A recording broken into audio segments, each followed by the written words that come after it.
창세기 2장 8절부터 17절까지의 말씀을 우리 한 목소리로 읽겠습니다. 여호와 하나님이 동방의 에덴에 동산을 창설하시고 그 지으신 사람을 거기 두시니라. 여호와 하나님이 그 땅에서 보기에 아름답고 먹기에 좋은 나무가 나게 하시니 동산 가운데에는 생명나무와 선악을 알게 하는 나무도 있더라. 강이 에덴에서 흘러나와 동산을 적시고 거기서부터 갈라져 네 근원이 되었으니 첫째의 이름은 비손이라. 금이 있는 하윌라 온 땅을 둘렀으며 그 땅의 금은 순금이요 그곳에는 베델리엄과 호마노도 있으며 둘째 강의 이름은 기혼이라. 구스 온 땅을 둘렀고 셋째 강의 이름은 히데겔이라.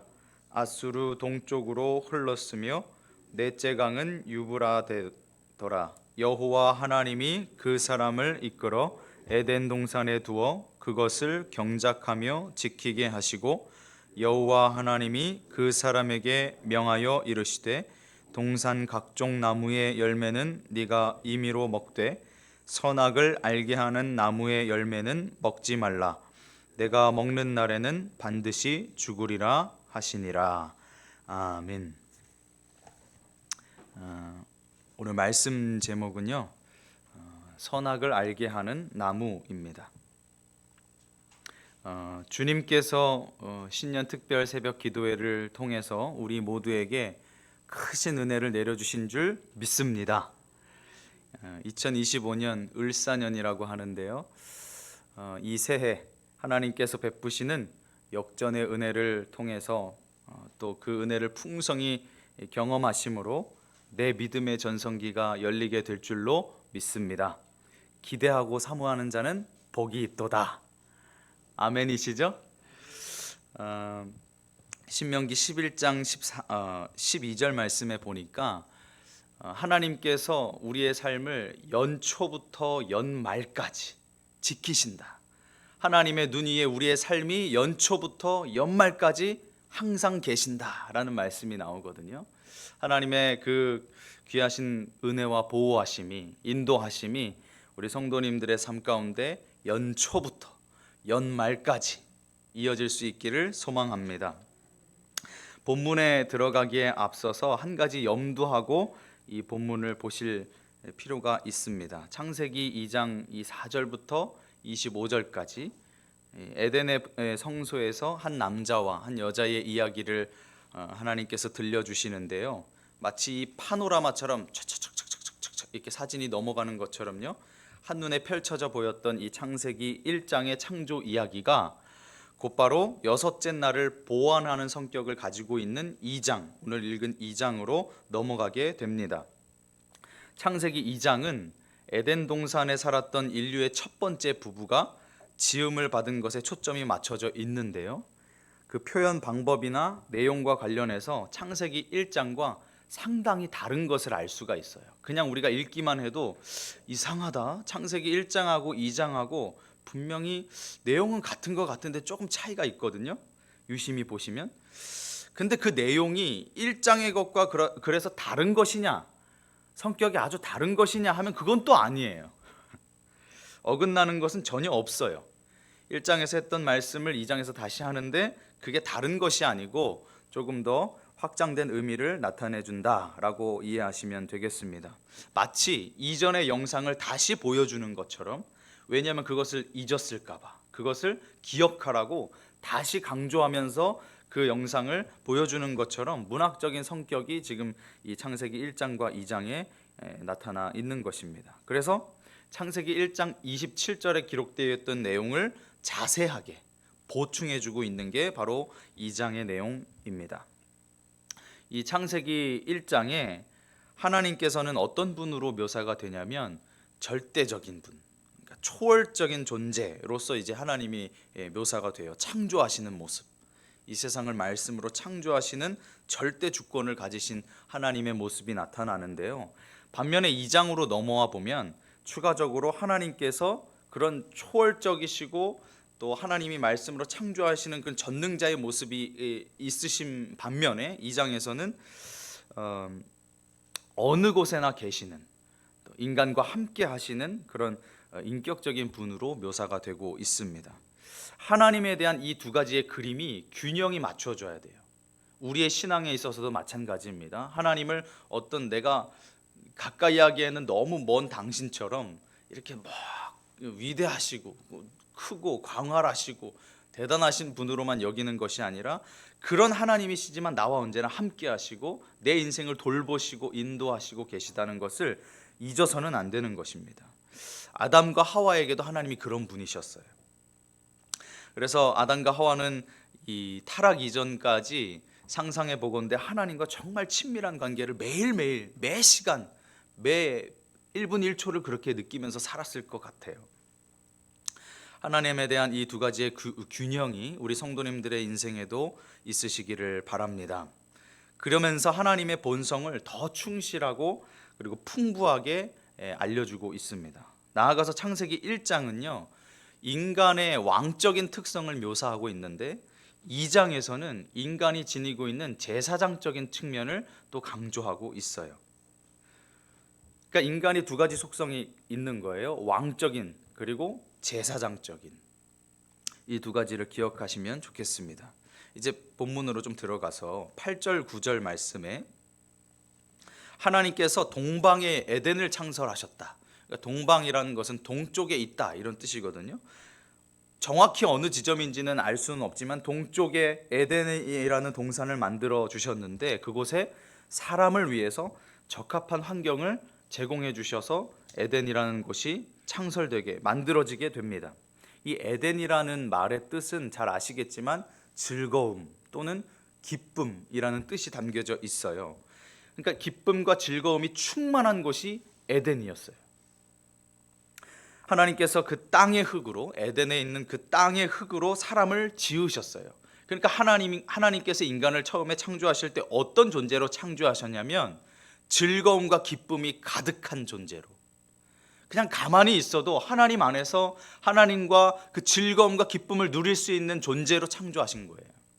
그러니까 우리의 삶이 어때야 돼요? 당연히 항상 기뻐하라 말씀하셨듯이 그 기쁨과 즐거움이 넘치는 인생이 되어야 한다는 것입니다. 그리고 거기에 이제 사람을 두셨는데, 여기 동산이라고 번역이 된 히브리어 명사가 간이라는 단어거든요. 히브리어로 간이라는 단어인데, 이게 왕실 정원과 비슷한 것으로 이해한 것에 근거해서 70인역 성경, 그러니까 LXX 성경이라고도 하는데, 지금 현재 이 세상에서 발견된 구약 성경 판본 중에서 가장 오래된 성경이에요. 이 70인역 성경에 보면 이 에덴 동산에서 동산이라는 단어를 파라데이아스라는 헬라어로 번역을 하거든요. 많이 익숙한 단어가 들리셨어요? 영어로 보면 파라다이스가 여기에서 유래된 단어예요. 그러니까 낙원으로 해석이 되는 이 파라다이스, 우리 파라다이스 그 아파트 이름 보면 파라다이스 참 많은데 그 파라다이스입니다. 어쨌든 이 정원이 그런 낙원과 같은, 정말 아무것도 악이 없고 깨끗하고 살기 좋은 행복이 가득한 곳처럼 느껴지는 그 낙원과 같은 곳이 바로 이 에덴 동산이었다라는 것을 알 수가 있는 것이죠.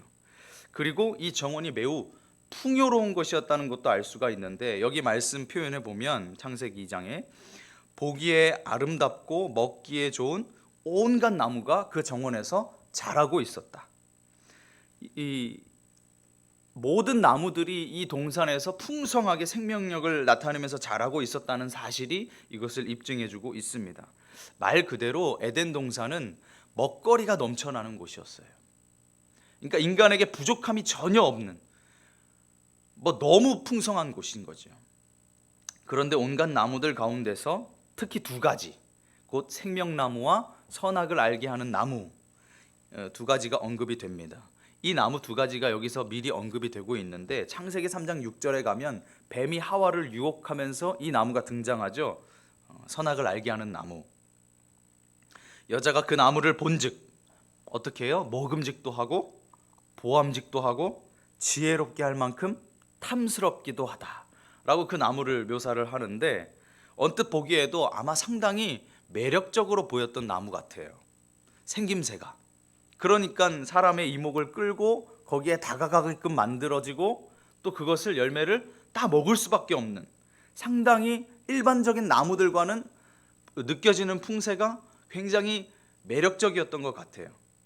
어쨌거나 그 나무 이야기는 이제 창세기 3장 본문에 가면 담임 목사님께서 잘 설명을 해주시리라 믿습니다. 이렇게 명명되고 또 묘사된 이 에덴 동산을 통해서 하나님께서 인간에게 뭘 주고 싶으셨는가, 그것을 우리가 기억해야 돼요. 그래, 동쪽에 에덴 동산, 낙원과 같은 정말 먹거리가 풍성한 이런 에덴 동산을 하나님께서 만드신 거 알겠어. 근데 그 의미가 뭐냐? 왜 만드셨고 그 에덴 동산이 가지고 있는 의미가 뭐냐? 이것이 우리가 알아야 될 것인데, 첫째는 그 에덴 동산의 이름처럼 하나님이 그렇게 에덴이라고 이름을 지으신 것처럼 기쁨과 즐거움으로 대두된 행복이 넘치는 삶을 살아야 한다. 첫 번째. 그래서 우리의 삶이 행복으로 채워져야 되는 거예요. 그냥 세상에서 행복해라, 행복이 최고다 이렇게 얘기하니까 행복한 것이 최고가 아니고, 하나님께서 이미 우리에게 행복한 삶을 살기를 원하시는 거예요. 아까 신명기 말씀 연초부터 연말까지 그 말씀도 드렸는데, 신명기 같은 말씀에 모세가 이제 고별 설교하면서 마지막에 그런 이야기도 나와요. 이스라엘아, 너는 행복한 자로다. 하나님께서 우리에게 원하시는 삶은요, 행복한 삶이에요. 두 번째, 에덴 동산을 통해서 하나님이 우리에게 뭘 주기를 원하셨는가? 사람이 먹기 좋은 모든 나무들이 있다 그랬잖아요.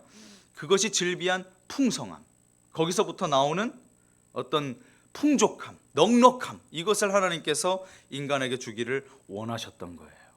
이 두 가지, 행복과 풍성함, 우리 성도님들의 삶에 넘쳐나십니까? 그렇지 못하셨다면 2025년 이 새해 그 하나님이 주시는 행복과 이 풍성함이 넘치시기를 바랍니다. 10절에 가시면 강이 에덴에서 흘러나와 동산을 적시고 거기서부터 갈라졌다라는 말씀이 나와요. 그러니까 에덴의 근원을 둔 4개의 강이 흐르는 거예요. 그러니까 그 4개의 강의 첫 지점을 쭉쭉쭉 찾아서 올라가면 에덴에서부터 시작이 되는 거죠. 에덴 동산을 중심을 이루고 에덴 동산에서부터 모든 것이 시작이 됐다는 거예요. 11절에 첫째 강 비손, 13절에 둘째 강 기혼, 14절에 셋째 강인 hitdegel, 그리고 넷째 강인 유브라데가 나오는데, 이 셋째 강인 hitdegel은 그 티그리스 강이고, 그리고 네 번째 강인 유브라데는 유프라테스 강입니다. 그런데 12절에 보면 이 강들의 순금과 베델리엄과 호마노가 풍성했다, 이렇게 언급이 되고 있거든요. 순금은 금이에요. 아시다시피 그 금을 이야기하고, 호마노는 보석의 종류 중에 하나입니다. 근데 중간에 베델리엄이라는 것이 있는데 이게 익숙하지가 않아요. 그 성경학자들도 추측을 하고 있을 뿐인데, 이게 보석의 일종일 수도 있고, 아니면 우리 그 나무에서 뽑아 쓰는 그 고무, 그 수지 있잖아요, 액, 그것일 수도 있다, 이렇게 추측을 하는데, 어쨌거나 이런 것들이 풍성한 곳이 이 강들이 흘러나오는 것이었다, 그 주변이었다, 이렇게 말씀하고 있어요. 이 지하 자원이 어마무시하게 많이 매장되어 있는 거예요. 이 재료들이 훗날 나중에 시간이 흘러서 어떻게 사용이 되냐면, 그 새 예루살렘 성전을 지을 때 기초석이 되고, 그 보석들이, 그리고 그 제사장, 대제사장의 에봇, 대제사장이 제사를 드리러 나아갈 때, 하나님 앞에 예배드리러 나아갈 때 입는 그 제사장의 에봇의 흉패와 그런 장식들을 할 때도 이 보석들이 쓰였던 것을 알 수가 있어요. 금, 그리고 베델리엄, 호마노, 이런 것들이 언급이 되거든요. 그러면 여기서 또 무엇을 우리가 깨닫게 되냐? 하나님께서 인간을 위해서 두신 이 에덴이 생명의 젖줄이 된다는 사실이에요.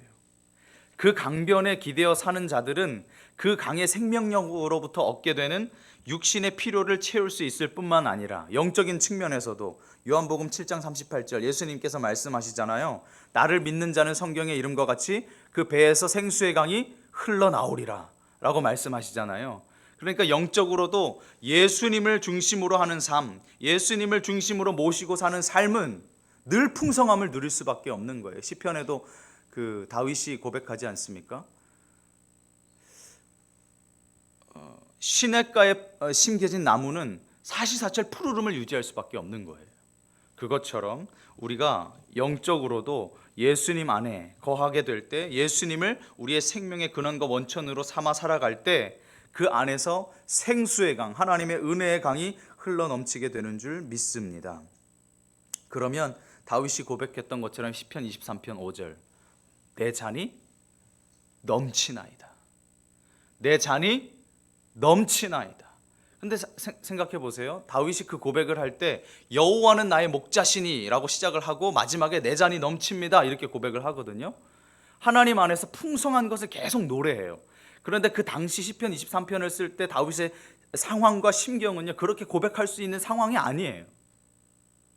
여전히 힘든 상황 가운데 놓여 있단 말이에요. 그런데 하나님이 나의 목자가 되시니 나는 부족함이 없습니다 라고 1절에 시작을 하고 마지막 5절 6절로 가서 내 잔이 넘칩니다 이렇게 고백을 하거든요.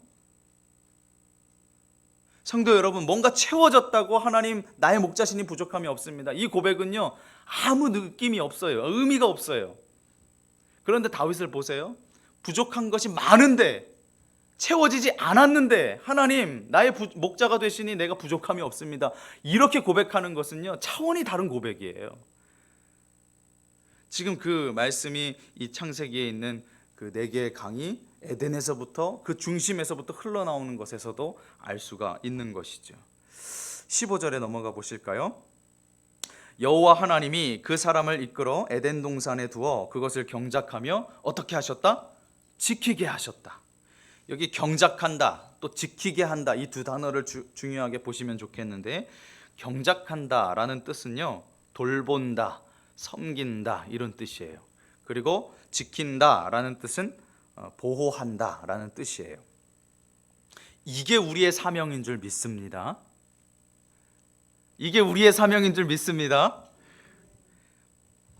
그런데 중요한 게 이 명령은요 아담이 죄 짓기 전에 주어진 말씀이에요. 이해하시겠어요? 아직 선악과 따먹기 전이란 말이에요. 그러니까 우리가 노동에 대해서, 일하는 것에 대해서 달리 생각하셔야 돼요. 일과 노동은 타락 이후에 하나님이 벌로 주신 것이 아니라 이미 그 이전부터 하나님께서 우리에게 주신 선물과 같은 거예요.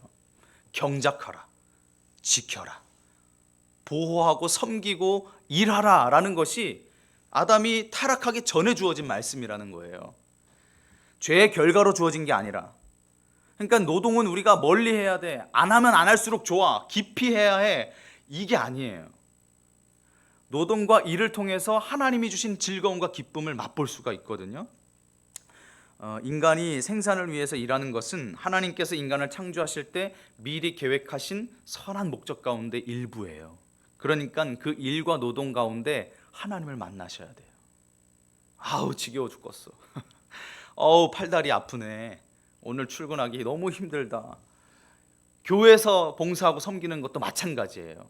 아까 이 경작하며 지킨다라는 단어가 히브리어로 샤마르 그리고 아바드라는 단어인데, 이게 예배라고 하는 단어에도 어원이 되고 나중에 제사장들이 하나님을 섬기는 일에 쓰이기도 해요. 봉사, 하나님을 위해서 봉사한다, 이런 어원이 되거든요. 그러니까 교회에서도 일하고 섬기는 것이 마찬가지예요. 아우 지겨워 죽겠어, 내가 언제까지 이 일을 해야 돼. 그게 아니에요. 하나님이 일하라고 하신 것은 감사함으로 받으셔야 되는 거예요. 나중에 방금 설명을 드렸고, 인간의 역할이요 다른 피조물을 섬기고 돌보는 것뿐만 아니라 지키는 것으로도 표현이 되고 있어요. 그러므로 모든 성도는 제사장으로, 그리고 하나님의 성전의 일부로, 또 왕으로 그렇게 동산의 거룩함을 유지하며 나아가야 될 줄로 믿습니다. 16절입니다. 여호와 하나님이 그 사람에게 명하여 이르시되, 하나님이 이제 그 아담과 하와에게 말씀하시는 거예요. 하나님께서는 아담에게 돌보고 지키라는 명령을 내려주셨어요. 이것은 다른 모든 피조물을 가꾸고 섬기고 보호해야 하는 책임을 포함해서 사람에게 한 역할이 주어지게 되는데 지도자의 역할, 청지기의 역할이 주어집니다. 잘 관리하라는 거예요. 그런데 한 가지만 빼고 17절에 뭐만 빼고요? 선악을 알게 하는 나무 열매는 빼고. 이것만 제외하고 하나님께서 모든 나무, 그 동산의 모든 나무를 너그럽게 다 먹으라고 허용을 해주셨어요. 하지만 선악을 알게 하는 나무의 열매만은 금하신 거예요. 그동안 이 나무의 열매에 대해서 다양하게 신학자들이 이해해 왔는데, 첫 번째 성적인 자각, 깨달음이다. 두 번째 도덕적인 어떤 분별력이다. 아니면 도덕적인 책임이다. 이렇게 표현하기도 했고, 또 하나는 도덕적인 경험이다. 이렇게 표현하기도 했어요. 그런데 제가 가만히 생각을 해보니까 이 중에서 마지막 네 번째 견해, 그러니까 도덕적인 경험으로 보는 것이 좀 타당한 듯 보여요. 왜냐하면 이 아담과 하와가 순종 혹은 불순종을 통해서 선과 악을 경험으로 알게 되거든요. 그러니까 그 이전까지는 몰랐어요. 선과 악이 무엇인지도 몰랐고, 그 선악을 알게 하는 나무의 열매를 따먹기 전까지는 도대체 선과 악이 뭔지 몰랐단 말이에요. 그런 개념조차 알지 못했단 말이에요. 그런데 그 경험을 통해서 이제 눈이 띄어지면서 부끄러움도 알게 되고 창피함도 알게 되고 뭔가 죄를 지었을 때 이것이 나쁜 것이구나 하는 것을 경험적으로 알게 됩니다. 여호와를 경외하는 것으로, 하나님을 순종하는 것으로 인간은 지혜를 얻습니다. 반면에 하나님께 순종하지 않고 하나님을 경외하지 않음을 통해서 인간은 자신이 죄에 사로잡히는 존재라는 것도 경험으로 알게 됩니다. 성도 여러분, 하나님의 말씀을 그 무엇보다 끔찍이 여기실 수 있기를 바랍니다. 끔찍이라고 하니까 뭔가 끔찍해 라는 말처럼 들리실 수 있을지 모르겠는데요, 이 끔찍하다라는 말의 용례를 국어사전에 쳐보니까 저도 이번에 처음 알았거든요. 끔찍하다, 그게 다른 말인 줄 알았어요. 그런데 3번의 용례에 보니까 정성이나 성의가 몹시 대단하고 극진하다라는 표현이 이 끔찍하다라는 표현에 있더라고요. 그러니까 뭔가 징그럽고 보기 싫은 일을 봤을 때도 끔찍하다 이렇게 표현을 하는데, 그게 1번 뜻이고 3번 뜻은 어떻다고요? 몹시 극진하게 여기는 것, 성심성의껏 여기는 것, 그것이 끔찍하다라는 말 속에 담겨져 있더라고요. 그러니까 하나님의 말씀을 그렇게 대하실 수 있기를 바랍니다. 하나님의 말씀이 끔찍히 여기실 수 있기를 바랍니다. 먹지 말라, 먹는 날에는 내가 반드시 죽으리라 하셨으니 그 말씀대로 내가 믿겠고 또 그 말씀대로 살겠습니다. 그 말씀대로 안 하면 나는 죽는구나, 나 죽었어 하고 그렇게 하나님 말씀에 순종하시면 좋겠습니다. 그러면 삽니다. 하나님이 너 그거 안 하면 반드시 죽어 라고 하셨지만 그 말씀대로 하면 삽니다. 죽지 않고 살아요. 말씀을 뵙겠습니다. 우린 창세기가 목사님의 세미나를 통해서 광야를 걷고 있는 이스라엘 백성들에게 주어진 책임을 인지하게 됐어요.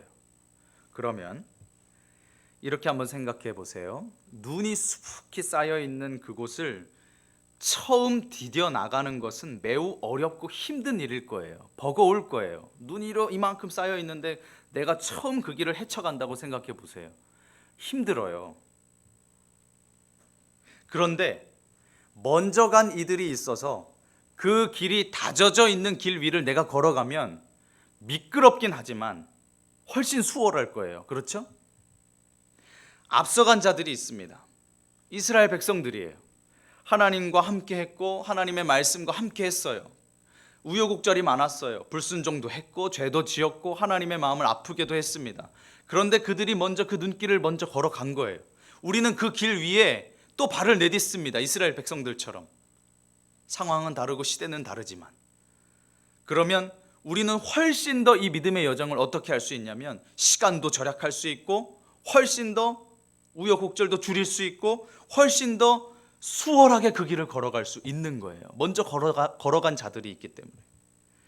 주님 말씀에 순종하는 그 길 위에서 하나님의 즐거움, 에덴, 그 기쁨, 에덴을 누리시고 풍성함, 그 넉넉함을 누리시는 우리 성도님들의 삶이 되시기를 바랍니다. 기도하겠습니다.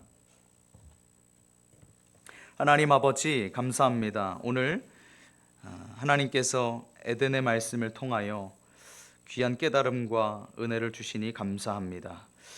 우리가 하나님을 중심으로, 예수님을 중심으로 모신 삶, 그리하여 하나님의 생명력을 풍성하게 누리는 삶이 되기를 원합니다. 내 삶의 중심이 내가 아니라, 그래서 하나님, 죄악으로 치닫고 불순종으로 치닫고 하나님과의 관계가 어그러지고 깨지는 그것으로 내 삶이 나아가는 것이 아니라 하나님을 중심에 모셔서, 예수 그리스도를 중심에 모셔서 그 안에서부터 우러나오는 모든 풍성한 생명력을 경험하는 우리의 인생이 되게 하여 주옵소서. 하나님, 오늘도 하나님 앞에 1000번째 예물을 드리는 손길들 있습니다. 주님께서 그 마음의 소원과 또 기도의 제목들을 아시오니 하나님 속히 응답하여 주시고 그 기도의 제목들마다 하나님께서 함께해 주심으로 응답의 역사를 경험할 수 있도록 은혜를 더하여 주옵소서. 감사드리며 예수님의 이름으로 기도드립니다. 아멘.